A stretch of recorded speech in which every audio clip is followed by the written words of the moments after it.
जय हिंद, वंदे मातरम। स्वागत है आप सभी का फ्री एग्जाम यूट्यूब चैनल पर। दोस्तों, अगर आपका आने वाले दिनों में बिहार जीविका 2025 का एग्जाम है तो जो आज आपका एग्जाम हुआ उसके आधार पर हमने सभी प्रश्नों को शामिल किया है। तो ये वीडियो आपके लिए अति महत्वपूर्ण साबित होगी। आपको सेशन में अंत तक बने रहना है और देखना है कि कितने प्रश्न आपसे सही हो पा रहे हैं। तो चलिए सेशन को प्रारंभ करते हैं। और पहला शानदार प्रश्न आपके स्क्रीन पर है। पूछा गया है कि देश में पहली योग नीति किस राज्य ने जारी की। देश में पहली योग नीति किस राज्य ने जारी की। राइट आंसर हो जाएगा उत्तराखंड ने। किसने? तो देश में पहली योग नीति किस राज्य ने जारी की, तो उत्तराखंड इसका राइट आंसर होगा। दूसरा प्रश्न है, किस राज्य ने आयुष्मान भारत डिजिटल मिशन के कार्यान्वयन में देश में प्रथम स्थान प्राप्त किया। झारखंड, उत्तर प्रदेश, बिहार या फिर पश्चिम बंगाल। तो किस राज्य ने आयुष्मान भारत डिजिटल मिशन के कार्यान्वयन में देश में प्रथम स्थान प्राप्त किया, तो बिहार राइट आंसर हो जाएगा। तीसरा प्रश्न है, मैन बुकर अंतरराष्ट्रीय पुरस्कार की पहली महिला विजेता कौन थी। एलिस मुनरो, इस्माइल कदारे, उल्गा या फिर हनीफ कुरैशी। तो मैन बुकर अंतरराष्ट्रीय पुरस्कार की पहली महिला विजेता कौन थी। राइट आंसर इसका हो जाएगा इस्माइल कदारे। क्या होगा? तो मैन बुकर अंतरराष्ट्रीय पुरस्कार की पहली महिला विजेता कौन थी? इस्माइल कदारे इसका राइट आंसर होगा। चौथा प्रश्न है, सृष्टि योजना का उद्देश्य क्या है। ग्रामीण क्षेत्रों में महिला सशक्तिकरण को बढ़ावा देना, कला और शिल्प को बढ़ावा देना, विज्ञान अनुसंधान और नवाचार को बढ़ावा देना, पर्यावरणीय स्थिरता को बढ़ावा देना। तो सृष्टि योजना का उद्देश्य क्या है? सृष्टि योजना का उद्देश्य क्या है? तो याद रखेंगे जो राइट आंसर होगा विज्ञान अनुसंधान और नवाचार को बढ़ावा देना। क्या होगा? तो सृष्टि योजना का उद्देश्य विज्ञान अनुसंधान और नवाचार को बढ़ाना देना। और अगर आप में से जिन प्यारे दोस्तों ने अब तक वीडियो को लाइक नहीं किया है तो लाइक जरूर करें और चैनल को सब्सक्राइब करना है। इसकी पीडीएफ के लिए आप लोग टेलीग्राम चैनल से जुड़ जाना, लिंक डिस्क्रिप्शन बॉक्स में है, या फिर आप टेलीग्राम पर जाएंगे, सर्च करेंगे फ्री एग्जाम जोन, वहां पर आपको पीडीएफ मिल जाएगी। तो चैनल से जरूर ज्वाइन होकर के रहना है। क्षेत्रफल की दृष्टि से विश्व का छठा सबसे बड़ा देश कौन सा है। चीन, ब्राजील, ऑस्ट्रेलिया या फिर कनाडा। तो क्षेत्रफल की दृष्टि से विश्व का छठा सबसे बड़ा देश कौन सा है। तो छठा सबसे बड़ा देश ऑस्ट्रेलिया है। कैसे याद रखेंगे? तो रुक चीन, अब आया भारत।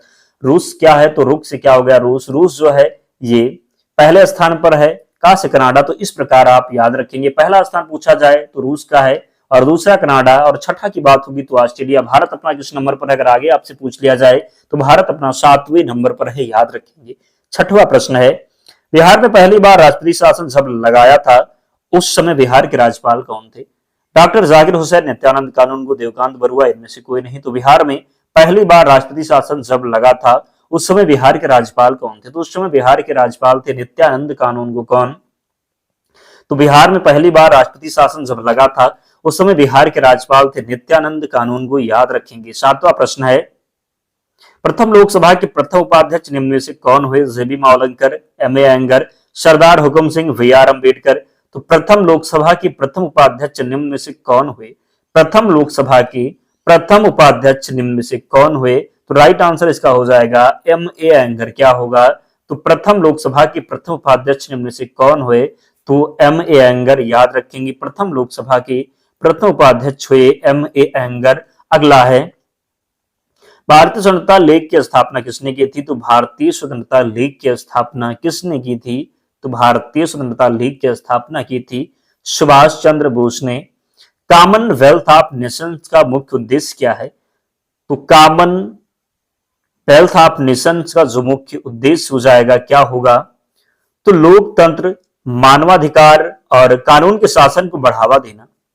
कॉमनवेल्थ ऑफ नेशंस का मुख्य उद्देश्य होगा लोकतंत्र, मानवाधिकार और कानून के शासन को बढ़ावा देना। 10 नंबर प्रश्न है, सोनार किस प्रकार के तरंगों का उपयोग करते हैं। सोनार किस प्रकार के तरंगों का उपयोग करता है। रेडियो तरंगे, एक्सरे, प्रासरभ तरंगे, प्रकाश तरंगे। तो सोनार किस प्रकार के तरंगों का उपयोग करता है। राइट आंसर हो जाएगा प्रासरभ तरंगे। क्या होगा? तो सोनार किस प्रकार की तरंगों का उपयोग करता है। तो प्रासरभ तरंगे। 11 नंबर प्रश्न, 3 पॉइंट शॉट किस खेल से संबंधित है। Handball, headball, volleyball, basketball, soccer. तो 3 पॉइंट शॉट किस खेल से संबंधित है। 3 पॉइंट शॉट संबंधित है किस खेल से। तो ये बास्केटबॉल से संबंधित है। किससे? तो 3 पॉइंट शॉट संबंधित है बास्केटबॉल से। 12 नंबर प्रश्न है, बिहार के मधुबनी जिले में शुरू सुखेत मॉडल किस विषय से संबंधित है। शिक्षा, प्रदूषण, दूरसंचार या फिर रेलवे। तो बिहार के मधुबनी जिले में शुरू सुखेत मॉडल किस विषय से संबंधित है? तो सुखेत मॉडल संबंधित है किससे? तो सुखेत मॉडल प्रदूषण से संबंधित है। 13 नंबर प्रश्न है, 1931 में निम्नलिखित में से कौन इंडियन नेशनल कांग्रेस के अध्यक्ष बने? नलिनी शील गुप्ता, डॉक्टर राजेंद्र प्रसाद वल्लभ भाई पटेल या फिर जवाहरलाल नेहरू? तो 1931 में निम्नलिखित में से कौन इंडियन नेशनल कांग्रेस के अध्यक्ष बने? तो इंडियन नेशनल कांग्रेस के अध्यक्ष बने कौन? तो इसका जो राइट आंसर हो जाएगा वल्लभ भाई पटेल। कौन? तो 1931 में निम्नलिखित में से कौन इंडियन नेशनल कांग्रेस के अध्यक्ष बने? तो वल्लभ भाई पटेल यहाँ पर राइट आंसर हो जाएगा। कृषि भूमि के उत्तराधिकार के संबंध में शुल्क संविधान के किस सूची के अंतर्गत आता है? संघ सूची, राज्य सूची, समवर्ती सूची या फिर इनमें से कोई नहीं? तो कृषि भूमि के उत्तराधिकार के संबंध में शुल्क संविधान की किस सूची के अंतर्गत आता है? क्या पूछा गया है? तो शुल्क। तो शुल्क की जब बात होगी तो ये किस सूची के अंतर्गत आता है? राज्य सूची की। किसकी? तो राज्य सूची। 15 नंबर है, मराठा साम्राज्य के संस्थापक शिवाजी की मृत्यु किस वर्ष हुई थी? तो 1680 में मराठा साम्राज्य के संस्थापक शिवाजी की मृत्यु 1680 में हुई थी। प्रधानमंत्री आदि आदर्श ग्राम योजना का मुख्य उद्देश्य क्या है? आदिवासी संस्कृति को बढ़ावा देना, आदिवासी बहुल गांवों को मॉडल गांव के रूप में विकसित करना, औद्योगिक विकास को बढ़ावा देना, स्वरोजगार के अवसर प्रदान करना। तो प्रधानमंत्री आदि आदर्श ग्राम योजना का मुख्य उद्देश्य क्या है? तो प्रधानमंत्री आदि आदर्श ग्राम योजना का मुख्य उद्देश्य क्या है? तो राइट आंसर इसका हो जाएगा क्या? तो राइट आंसर इसका हो जाएगा आदिवासी बहुल गांवों को मॉडल गांव के रूप में विकसित कराना। क्या होगा? तो आदिवासी बहुल गांवों को मॉडल के रूप में विकसित करना। याद रखेंगे। गांधी जी ने किस आंदोलन के दौरान नो टैक्स अभियान चलाया? असहयोग आंदोलन, सविनय अवज्ञा आंदोलन, भारत छोड़ो आंदोलन, खिलाफत आंदोलन। तो गांधी जी ने किस आंदोलन के दौरान नो टैक्स अभियान चलाया था? तो नो टैक्स अभियान चलाया था किस आंदोलन के दौरान? तो सविनय अवज्ञा आंदोलन के दौरान। अंतरराष्ट्रीय न्यायालय के न्यायाधीशों का कार्यकाल कितने वर्ष का होता है? तो अंतरराष्ट्रीय न्यायालय के न्यायाधीशों का जो कार्यकाल होता है ये 9 वर्ष का होता है। अंतरिक्ष में जाने वाले पहले भारतीय कौन थे? कल्पना चावला, सुनीता विलियम्स, राकेश शर्मा, रवीश मल्होत्रा। तो अंतरिक्ष में जाने वाले पहले भारतीय कौन थे? राकेश शर्मा थे अंतरिक्ष में जाने वाले पहले भारतीय। ड्रॉप गोल किस खेल से संबंधित है? फुटबॉल, रग्बी, बास्केटबॉल या फिर हैंडबॉल? तो ड्रॉप गोल किस खेल से संबंधित है? ड्रॉप गोल संबंधित है किससे? रग्बी से संबंधित है ड्रॉप गोल। ड्रॉप गोल किस खेल से संबंधित है? तो रग्बी से संबंधित है ड्रॉप गोल। वोलोनिया रग्बी पुरस्कार किस खेल से संबंधित है? फिल्म निर्देशन, बच्चों की किताबें, खेल पत्रकारिता या फिर वैज्ञानिक शोध? तो बोलोनिया रग्बी पुरस्कार किस खेल से संबंधित है? तो बोलोनिया रग्बी पुरस्कार संबंधित है किससे? तो बच्चों की किताबें से। किससे? तो बोलोनिया रग्बी पुरस्कार किस खेल से संबंधित है? बच्चों की किताबें से। शरीर में आयोडीन की कमी से कौन सा रोग होता है? मधुमेह, घेंघा, स्कर्वी या फिर एनीमिया? तो शरीर में आयोडीन की कमी से कौन सा रोग होता है? शरीर में आयोडीन की कमी से घेंघा रोग हो जाता है। क्या हो जाता है? तो शरीर में आयोडीन की कमी से घेंघा रोग होता है। ऑक्जेलिक एसिड का एक प्राकृतिक स्रोत क्या है? खट्टा दूध, चीटी डंक, दही या फिर टमाटर? तो ऑक्जेलिक एसिड का एक प्राकृतिक स्रोत क्या है? ऑक्जेलिक एसिड का एक प्राकृतिक स्रोत है टमाटर। ऑक्जेलिक एसिड का एक प्राकृतिक स्रोत है टमाटर। याद रखना है। प्रकाश वर्ष द्वारा किसे मापा जाता है? शक्ति, दूरी, लंबाई या फिर उपयुक्त में से एक से अधिक? तो प्रकाश वर्ष द्वारा किससे मापा जाता है? प्रकाश वर्ष द्वारा किससे मापा जाता है? तो प्रकाश वर्ष द्वारा किससे मापा जाता है? तो प्रकाश वर्ष द्वारा किससे मापा जाता है? तो दूरी को मापते हैं। किसको? तो प्रकाश वर्ष द्वारा किसे मापते हैं? तो दूरी को। अगला है, रिसु की दबाकर कंप्यूटर में डाटा इनपुट करना चाहता है, उसे किस इनपुट डिवाइस का उपयोग करना चाहिए? Keyboard, scanner, joystick, light pen? तो रिसु की दबाकर कंप्यूटर में डाटा इनपुट करना चाहता है, उसे इनपुट डिवाइस का उपयोग करना चाहिए। किस इनपुट डिवाइस का उपयोग करना चाहिए? तो उसे कीबोर्ड का प्रयोग करेगा। कीबोर्ड में ही तो दबाएगा। क्या होगा? तो कीबोर्ड होगा। अगला है, निम्नलिखित में से कौन सा एक आउटपुट डिवाइस है? Scanner, projector, magnetic character, OCR device? तो इसमें से बताना है कौन सा आउटपुट डिवाइस है। तो आउटपुट डिवाइस की जब बात करेंगे तो राइट आंसर हो जाएगा क्या? तो प्रोजेक्टर। क्या? तो प्रोजेक्टर जो है ये आउटपुट डिवाइस है, बाकी इनपुट डिवाइस है। और आप में से जो प्यारे दोस्तों ने अब तक वीडियो को लाइक नहीं किया है, लाइक जरूर कर दें, क्योंकि काफी मेहनत लगती है। तो आप लोग भी सपोर्ट करें ताकि हम भी प्रयास करें कि आपका जो आपके लिए जो महत्वपूर्ण हो उन सभी प्रश्नों को कंप्लीट करवाएं। डेली हम आपके साथ जुड़े तो आपका सहयोग ही हमें मोटिवेट करके रखेगा। तो प्लीज सपोर्ट जरूर करें। वीडियो को अगर लाइक नहीं किया है तो लाइक करें, चैनल को सब्सक्राइब करना है और टेलीग्राम चैनल से जरूर जुड़ जाए। वहां पर आपको जो भी अपडेट होगा तुरंत मिलेगा। पीडीएफ प्रोवाइड करवाई जाती है। तो वेब ब्राउजर पर वर्तमान वेब पेज को बुकमार्क करने के लिए निम्नलिखित में से किस कीबोर्ड शॉर्टकट का उपयोग किया जाता है? कंट्रोल+N, कंट्रोल+I, कंट्रोल+D या फिर इनमें से कोई नहीं? तो बताएंगे आप, क्या बताएंगे कि वेब ब्राउजर पर वर्तमान वेब पेज को बुकमार्क करने के लिए निम्नलिखित में से किस कीबोर्ड शॉर्टकट का उपयोग किया जाता है? किसका किया जाता है? तो कंट्रोल+D का प्रयोग करेंगे। किसका? तो कंट्रोल+D।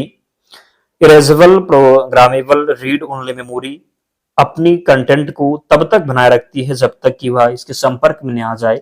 विद्युत सिग्नल, चुंबकीय सिग्नल, परावैंगनी प्रकाश, रेडियो सिग्नल। तो erasable programmable read only memory अपने कंटेंट को तब तक बनाए रखती है जब तक इसके संपर्क में ना आ जाए। किसके संपर्क में? तो परावैंगनी प्रकाश के। किसके? तो परावैंगनी प्रकाश। कंप्यूटर के आवश्यक प्रसंस्करण भागों को धारण करने वाला प्रमुख सर्किट बोर्ड क्या है? Firmware, motherboard, central processing unit, random access memory. इसका जो राइट आंसर हो जाएगा क्या होगा? तो मदरबोर्ड होगा। क्या? तो मदरबोर्ड कंप्यूटर के आवश्यक प्रसंस्करण भागों को धारण करने वाला प्रमुख सर्किट बोर्ड है। अगला है मेगाबाइट में 1024 होते हैं क्या?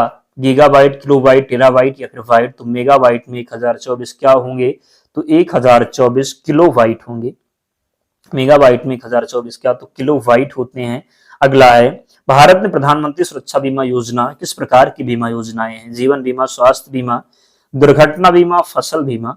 तो भारत में प्रधानमंत्री सुरक्षा बीमा योजना किस प्रकार की बीमा योजनाएं हैं? राइट आंसर हो जाएगा दुर्घटना बीमा। क्या होगा? तो दुर्घटना बीमा है। अगला है पूछा गया है कि मृदा स्वास्थ्य कार्ड योजना किस फार्म आधारित आजीविका को सीधे लाभ पहुंचाती है? मृदा स्वास्थ्य कार्ड योजना किस फार्म आधारित आजीविका को सीधे लाभ पहुंचाती है? केवल पशुधन पालन, कृषि और बागवानी, केवल ऑफ फार्म गतिविधियां, केवल वन उत्पाद संग्रह। तो बताएंगे आपकी राइट आंसर क्या होगा? राइट आंसर हो जाएगा क्या?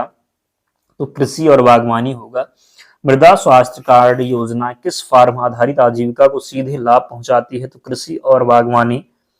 प्रश्न है कि फ्रेंच ईस्ट इंडिया कंपनी की स्थापना किस वर्ष हुई? 1664, 1665, 1680, 1685। तो फ्रेंच ईस्ट इंडिया कंपनी की स्थापना किस वर्ष हुई? तो फ्रेंच ईस्ट इंडिया कंपनी की स्थापना कब हुई? तो फ्रेंच ईस्ट इंडिया कंपनी की स्थापना हुई कब? याद रखेंगे जो राइट आंसर हो जाएगा कब? तो 1664 में। कब? तो 1664 सही उत्तर होगा। औरंगजेब ने किस सिख गुरु की हत्या ने हत्या करवाई थी? औरंगजेब ने किस सिख गुरु की हत्या करवाई थी? गुरु हरगोविंद, गुरु तेग बहादुर, गुरु अर्जन देव? इनमें से कोई नहीं। तो राइट आंसर इसका जो हो जाएगा तेग बहादुर की हत्या किसने करवाई थी? तो गुरु तेग बहादुर की हत्या औरंगजेब ने करवाई थी। बिहार का पहला मुख्यालय कहाँ? बात करेंगे बिहार का मुख्यालय कहाँ है? समस्तीपुर, दरभंगा, पटना या फिर गया? तो बिहार का मुख्यालय कहाँ पर है? बिहार का मुख्यालय है पटना में। कहाँ पर? तो पटना में। बिहार का अंतिम अफगान शासक कौन था? दाऊद खां करामानी, सुलेमान करामानी, ताज खान करामानी या फिर शेर शाह? तो बिहार का अंतिम अफगान शासक कौन था? बिहार का अंतिम अफगान शासक था दाऊद खां करामानी। अगला प्रश्न है मूल्य श्रृंखला के किस चरण में प्रसंस्करण की गतिविधियां होती है? उत्पादन से पहले, कटाई के तुरंत बाद, वितरण से पहले, उपभोक्ता को बेचने के बाद। तो मूल्य श्रृंखला के किस चरण में प्रसंस्करण की गतिविधियां होती हैं? तो जो है प्रसंस्करण की गतिविधियां होती हैं किसमें? तो क्या हो जाएगा राइट आंसर? तो वितरण से पहले। मूल्य श्रृंखला के किस चरण में प्रसंस्करण की गतिविधियां होती हैं? तो वितरण से पहले।